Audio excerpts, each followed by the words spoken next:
அன்பே சிவம். வண்டியை ஓட்ட தெரிஞ்சவன்ட கொண்டு கொடுக்கணும். அவன்தான் வண்டியை ஓட்டி பழகியிருப்பான். எல்லாருக்கும் தனித்தனி வண்டி தான், நீங்கள் குழப்பம் அடைய வேண்டாம்.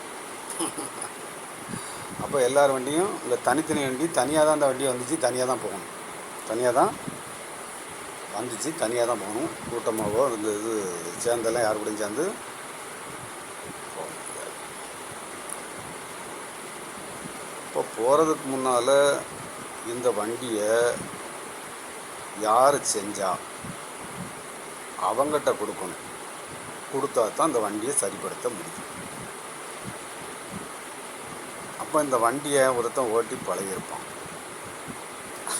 எந்த வண்டின்னு நீங்களே முடிவு பண்ணுங்க. இந்த அன்பு வண்டியை எல்லாமே இந்த அன்பு தான், இல்லாத இடமே கிடையாது.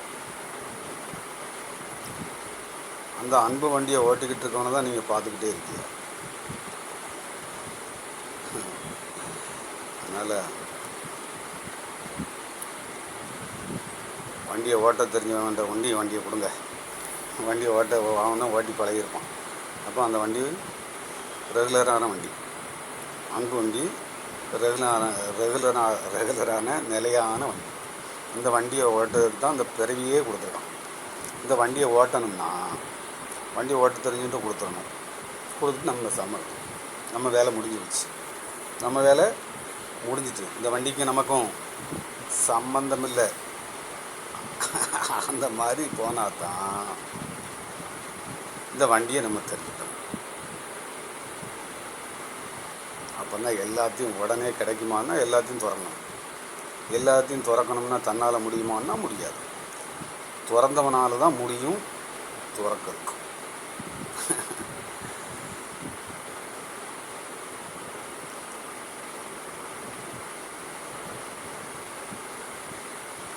அதனால் வண்டி ஓட்டுதவன்ட்ட வண்டியை கொடுங்க.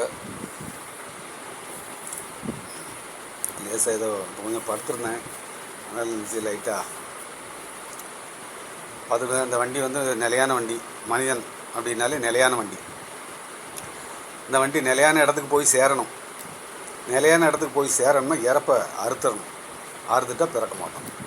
அப்போ இறப்பை அறுக்கணும்னா இறப்பை அறுத்தவன் வண்டியை ஓட்டிக்கிட்டு இருப்பான். இறப்பை அறுத்துட்டு அடுத்து புதுசாக ஓட்டுவான்.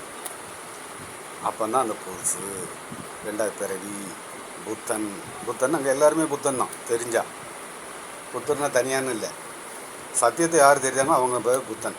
அவன் புதியவன். புதுசுக்கு தான் புத்தன்னு அர்த்தம். புதுசு. ஆமாம், எல்லோரும் புதுசாகிறதுக்காக பிறவி எடுத்திருக்கியா, பழசாவே போய்கிட்டு இருக்கியா, செட்டிங்குள்ளேயே ஓடிக்கிட்டு இருக்கியா. இந்த செட்டிங்கை உடச்சிட்டு பார்த்தீங்கன்னா நீங்கள் தெரியும்.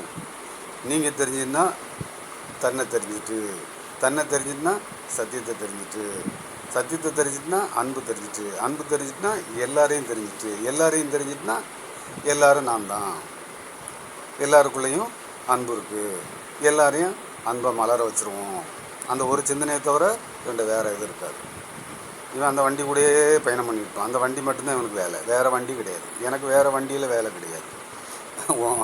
மற்றவங்களுக்கு மற்ற வண்டி எல்லா வண்டியும் ஓட்டிட்டு தான் வண்டியும் ஓட்ட தெரியாமல் எதுக்கு பிறந்தோன்னு சும்மா நேரத்துக்கு ஆன்மீகம் பேசிட்டு நாங்களும் போகிறோம், நம்ம சமாதி ஆகிட்டோம். ஆமாம், இருக்கும்போதே சமாதி.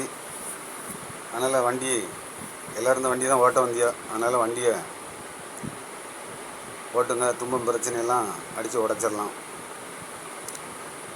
பெரிய மேட்டரில் உங்கள்கிட்ட இருக்க கொண்டு வந்து போட்டு சாமி உட்காந்துருவேன். படுத்துடணும். எனக்குள்ளது எதுவுமே இல்லைன்னு சொல்லி போட்டு படுத்துட வேண்டியான். வேலை முடிஞ்சு போச்சு. நான் என்ன தலையிலே அதிகம் வச்சுக்கிட போகிறேன்? எதுவும் எனக்கு தேவையில்லை. நான் தான் எனக்கு தேவை. அது மாதிரி உங்களுக்கு எதுவும் தேவையில்லை. நீங்கள் தான் தேவை. நீங்கள் இருந்தால் இந்த உலகம் சொந்தம். நீங்கள் வேணுமா, நீங்கள் வச்சுருக்கிறது வேணுமா, முடிவு உங்கள் கையில் தான்.